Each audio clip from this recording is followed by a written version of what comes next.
I think you might find this interesting. Get out.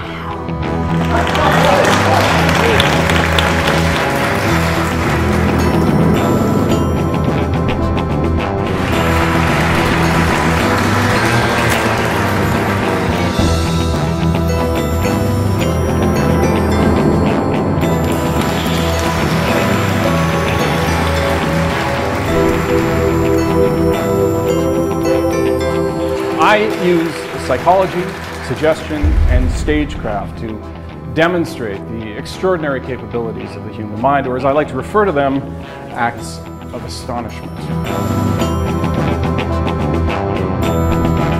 I use these skills to motivate and to empower people to look at things slightly differently in their lives. Simply think of a playing card.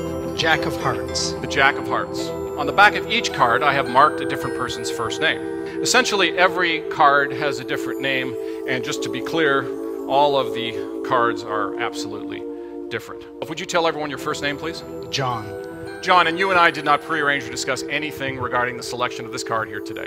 And John, this is your card, yeah? It looks like it. I mean, it must be. It's got your name written on the back. Remembering names is powerfully persuasive, yet we don't appear to be very good at it. A recent survey suggested that 83% of us actually worry about the inability to remember names. Remembering names and faces isn't nearly as difficult as we think it is, and in the next few minutes I'm going to train you on techniques that are guaranteed to improve your ability to remember names and faces by at least 50%. Not only was he entertaining, but we were able to take specific information that he had and apply it to our day-to-day business. Our reaction to this overload of information is astounding, if not disturbing. Web browsing alone has reduced our average attention span to 9 seconds. And living in this 9-second attention span, 140-character world has made cutting through to exert any form of influence the true challenge of our time. We booked Eric to speak at one of our conventions with a group of delegates that are really kind of jaded. It's a tough crowd, and they loved him. In fact, he was the only one that got a standing ovation. We liked him so much that the next year we booked him again. He did brand new material, and it was equally as good. I want you to travel back to being a kid. You and your best friend are going to go to the candy store, and you're going to blow your entire allowance on candy. 1972, okay? You just received your weekly allowance, which was how much at that time? It was about $2. $2. And what was the name of that candy store? Sophie's. Sophie's. And finally, you were with your best friend. And his name, first name? It's Gordon Mulholland. That's a receipt, is it not? Sophie's Candy Store. Sophie's Candy Store.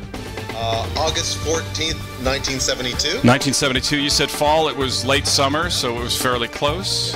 And how much did you spend at Sophie's Candy Store? $2. $2. It says, P.S. Share your candy with Gordon. Share your candy with Gordon. Would you show that receipt to the camera, please?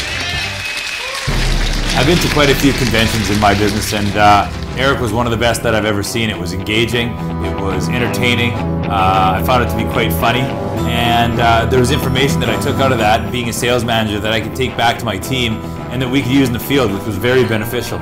Before we went on the air, I asked each of you individually to think about something that's important to you, right? Mm-hmm. Yes. Was this about your smile? Yes. And what were you thinking of? My teeth. How did you do that? Exactly.